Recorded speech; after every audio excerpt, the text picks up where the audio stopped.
Aloha and welcome to This Is Now. A Biden-Trump rematch is all but certain following the results of Super Tuesday. That's right. And meanwhile, Trump's remaining rival, former UN Ambassador Nikki Haley, announced today she's ending her campaign. Natalie Brand reports from the White House.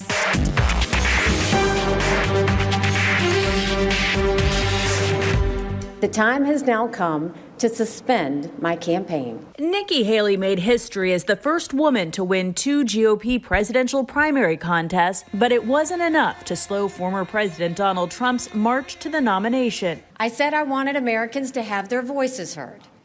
I have done that. I have no regrets.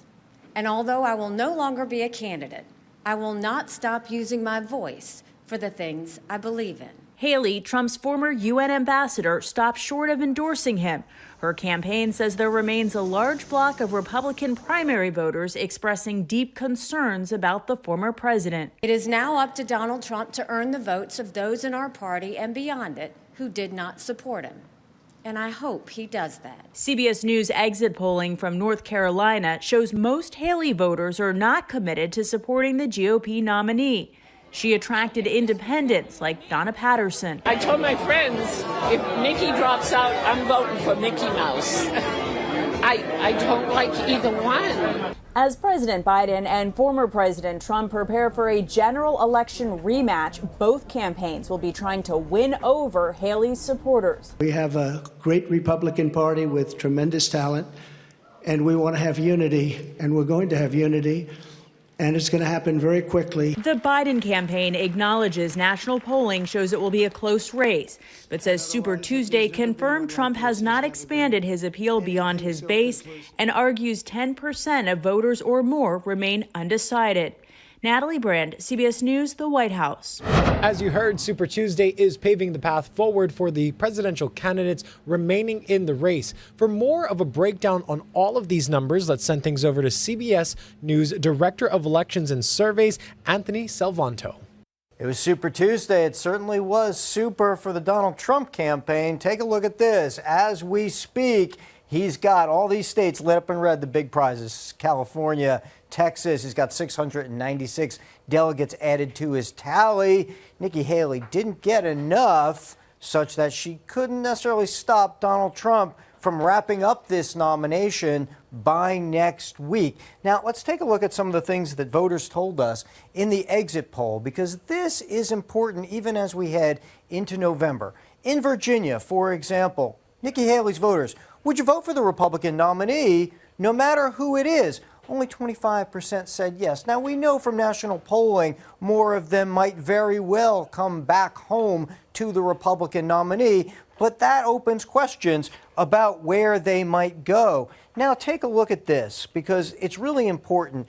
If Donald Trump is fit to be president in the minds of these Republican primary voters, in this case in North Carolina, if convicted of a crime, 2/3 of those voters say yes. That's been similar in other primary states. That's important because many of these voters feel that the charges against the former president are politically motivated. I'm Anthony Salvanto with the CBS News Data Desk with this wrap-up. By a margin of just one vote, the state Senate denied a second term to the interim chair of the UH Board of Regents on Tuesday. Hilo native Alapaki Nahalea had thousands of supporters backing him with a petition and a letter-writing campaign. And new at noon, the UH Board of Regents office has confirmed that he resigned effective immediately last night. And following Tuesday's vote, he addressed his supporters. Your assessment of me means way more than one person who does not hold aloha. He's talking about the chair of the Senate Higher Education Committee, Donna Mercado Kim. The UH Faculty Union has also been critical of Kim, and the governor also had sharp words for lawmakers who voted against Nahalea. But Kim says Nahalea did not hold UH leaders accountable and did not advocate for students. The second time you come up, yeah, you got a record now, and that's what you're going to be measured against. He's not the first one to be measured against his record, and he won't be the last one to be measured against his record. They have an agenda. They want to choose the president of the university according to their ideologies.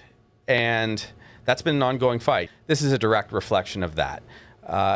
Alapaki was one of President Lassner's favorite people, and so off with his head. You know, it's who gets to decide how the university is run, what directive is headed, how it prioritizes things. That's a battle that's been going on for a long time.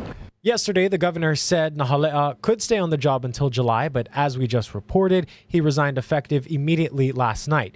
If he stayed on the job, his influence would have been confirmed in choosing the next UH president, as David Lassner plans to retire at the end of this year. HFD says this fire that displaced 8 people in Eva Beach was accidental. Investigators say flames sparked on Ho'opio Street last Friday from a power cord on the front patio. Damage is estimated at $814,000. Meanwhile, investigators say they were unable to determine the cause of last month's fire at Natsunoya Tea House in Aleva Heights.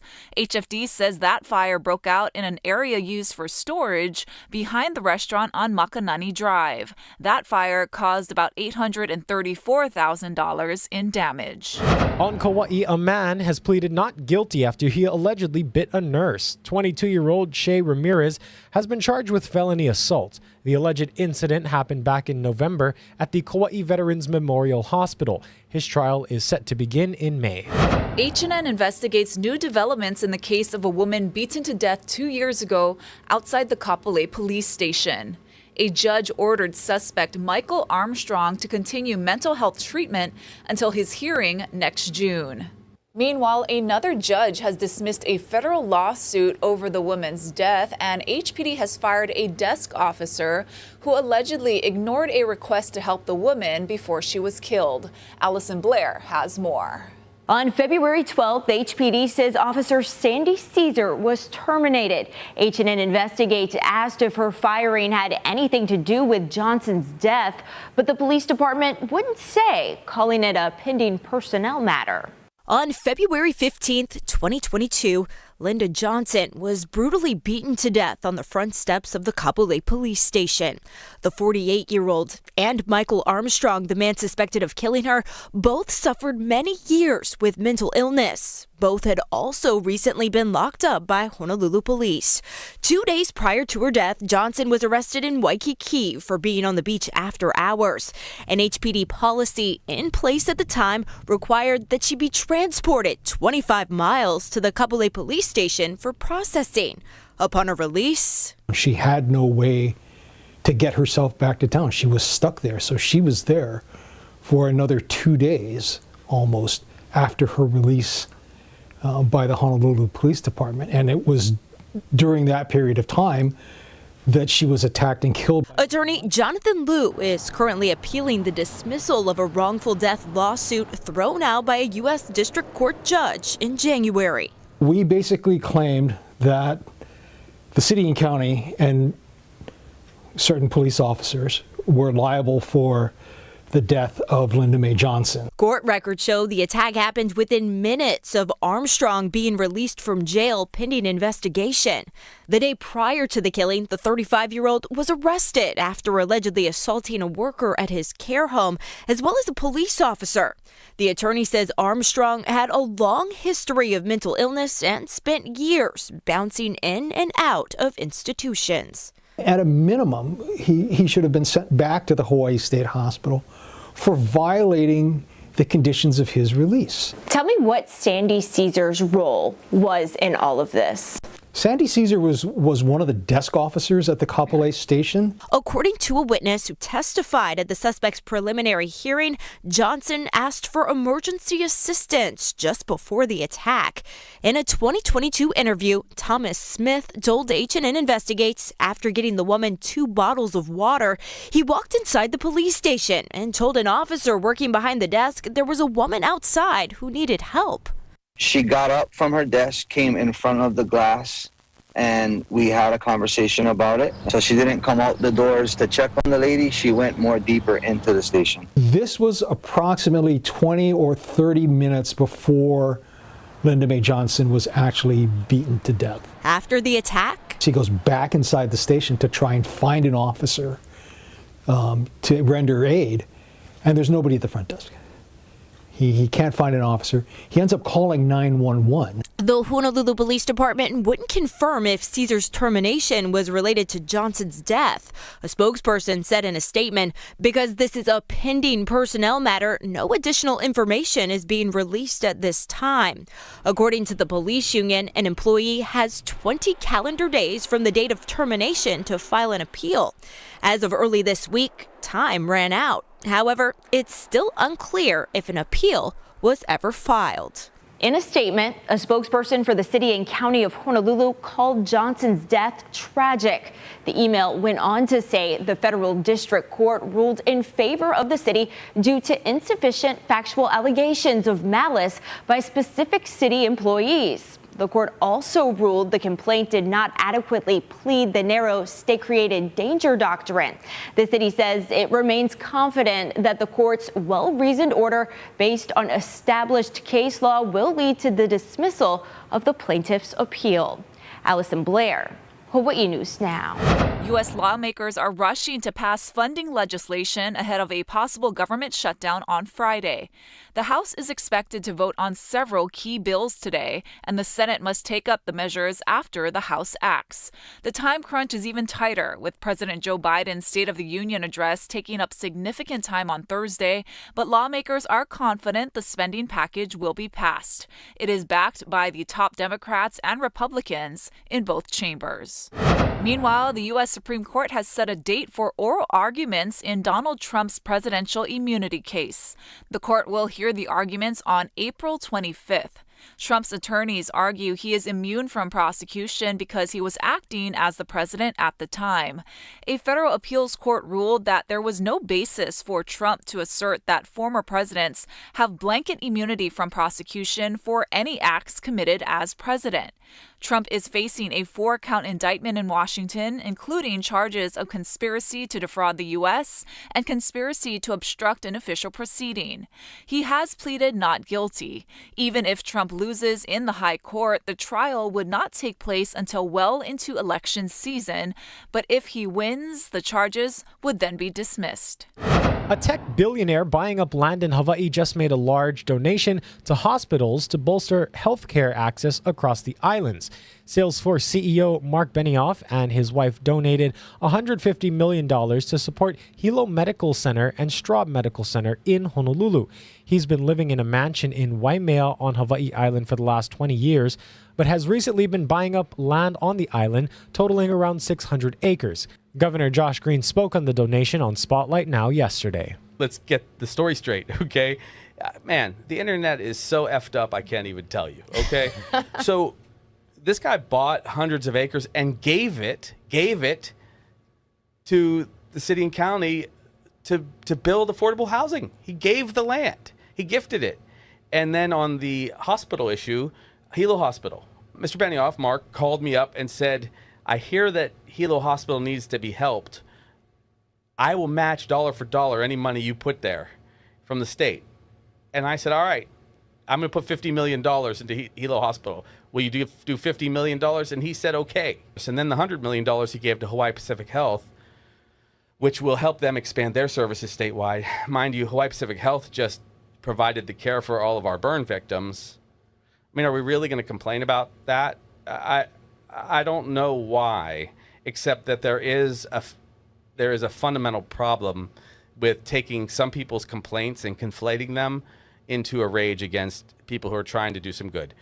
Also in yesterday's episode, Green discussed the latest with the Maui wildfire recovery efforts. You can watch the full conversation online at hawaiinewsnow.com. A ripple effect across the country is showing up in the condo fees for nearly 200,000 Hawaii residents. Experts say catastrophes are causing their insurance rates to skyrocket. Jelani Martinez tells us more on what the state is doing to try to help. All over the country, rising insurance premiums have a direct impact on the fees paid by owners to condo associations. So far, there's no easy solution. And so we're seeing insurance premiums rising 50 to 100%. Richard Emery works with condo associations throughout the state. The state says there are nearly 2,000 and nearly 200,000 individual units, and most, if not all of them, are paying more. Then you look at the cost of property insurance, which is the biggest cost they have, where we saw premiums of $160,000 a year for a 400-unit project. And those premiums went to $300,000 a year. So everyone is hurting because no one in condo land has budgeted for these horrible increases. And it really is creating a problem for the owners in Hawaii. Well, there's my house. Insurance agent Sue Savio says the problem is that natural disasters have forced companies to raise their rates to cover giant payouts. Savio says in the U.S. alone, there were 28 catastrophes last year. Experts estimate the property losses in Lahaina alone total about $3 billion. So whether it's an earthquake in Japan, whether it's a fire in Lahaina, or snowstorms or firestorms on the mainland, these reinsurers are paying out. And when America has the majority of these claims, obviously the rates in America are going up to pay for these claims. House Speaker Scott Saiki says lawmakers are advancing a bill to expand the Hurricane Relief Fund to include condos and possibly create an alternative pool to insure condos. Experts say there are at least 400 buildings underinsured because residents just can't afford it. This insurance pool would be available as a last resort to buildings that are not fully insured. So in effect, it would provide some kind of a gap insurance for these buildings. It worries me, but I think the legislature this year is making some positive efforts to try to rectify the problem or mitigate the high cost. Meantime, condo associations are urged to get multiple bids when shopping for insurance, and managers should keep up with maintenance on their buildings to avoid expensive repairs down the road. Condo insurance will be discussed in a town hall organized by lawmakers next week Tuesday at McKinley High School's library. For more information, head to our website. Jelani Martinez, Hawaii News Now. Happening tomorrow, the funeral for Pearl Harbor veteran Sterling Cale. Hawaii's last remaining survivor of the Pearl Harbor attack died on January 20th at his Aiea home. He was 102 years old. Cale will be buried with full military honors at the Hawaii State Veterans Cemetery in Kaneohe. Visitation begins at 9 a.m. with services to follow at 10. All right, let's take a live look outside at the White House in Washington, D.C. The temperature there is 53 degrees, and it is raining there on this Aloha Wednesday. We're going to have a check on your local forecast here at home with Guy Hagi after this quick break.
unfolded on this Wednesday. The juicy disturbance remains close to the state. Because of that, there's still a chance for some heavy rainfall today, maybe even some isolated thunderstorms. And then tonight, look for an increase in moisture for those windward areas of the east end of the state. Pretty wet this morning, but the good thing is that with these winds running so brisk and breezy today, whatever rain comes in will also be moving out very quickly. That will limit the rainfall buildups, limit the chance for flooding, but the ground's pretty saturated out there, so we could get some minor flooding. Don't rule that out. So it's going to be pretty wet today with those scattered showers, and then tonight another slug of moisture comes in to the east end of the state. Maui County, Hawaii Island could be pretty wet, especially for those windward areas. And still, though, leeward sides are expecting a fair bit of sunshine today, a true mixed bag of weather.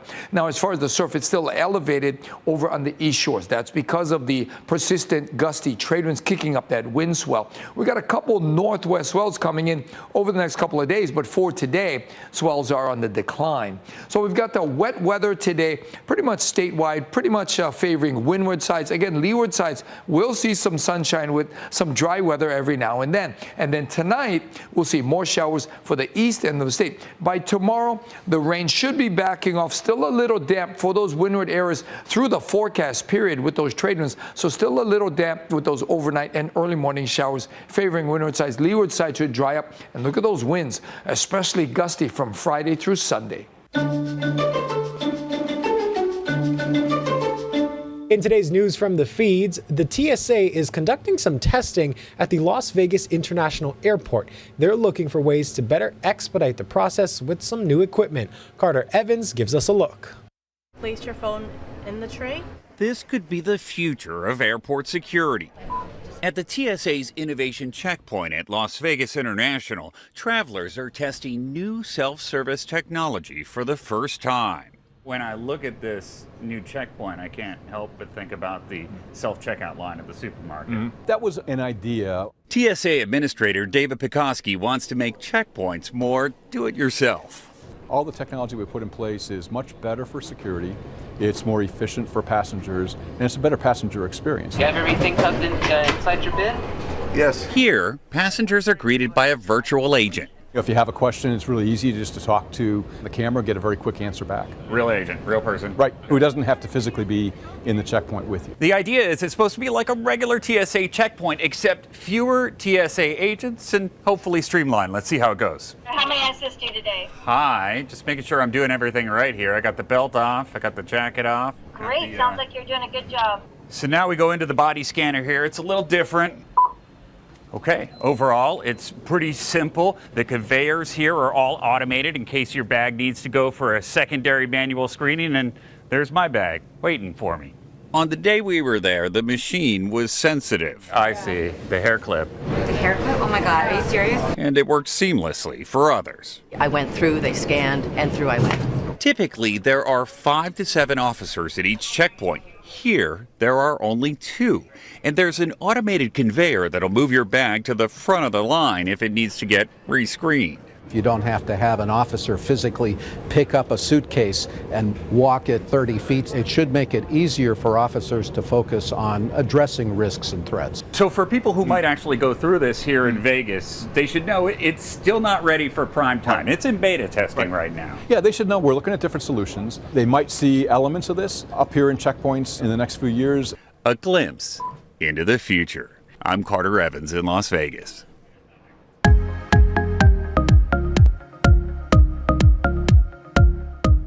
A feeding frenzy of sharks attacked a charter fishing boat off Florida, but instead of going after the humans, they targeted something else. Jeannie Moose explains. Go, go, go, go. Just when this fisherman that might be a big snapper. Pull. Was about to reel in a red snapper, it got snapped up by a shark off the coast of Cape Canaveral, Florida. Go. Oh! Snapped up. Oh! Drop it down. Bite by bite. For them to just explode like that on the surface and just devour the fish. The owner of Fin and Fly Fishing Charters was flying high. Are you always so excited in your play-by-play? Yeah. It's the coolest job in the world. Dude, they're attacking each other. But these weren't man-eating sharks. These were motor-eating. This is insane! They keep attacking the trolling motor. Why are they attacking the motor? Anything that was moving and making vibration, and they just wanted to attack it because they were in a frenzy. One of the sand sharks swam around clutching a rope in its mouth. Oh, you can't get it off the rope. I know why it was doing that. It was flossing. Yeah, there you go. Commenters made the same old joke. Gonna need a bigger boat. You're gonna need a bigger boat. I have a bigger boat, but that boat we were on that day was a 25-footer. You definitely did not want to fall in. But this was a feeding frenzy with motor on the menu. Watch the headbutt. Oh, jeez. Jeannie Mose, CNN, New York. Kind of terrifying there. Let's end today with another live look at the White House. Thanks for watching.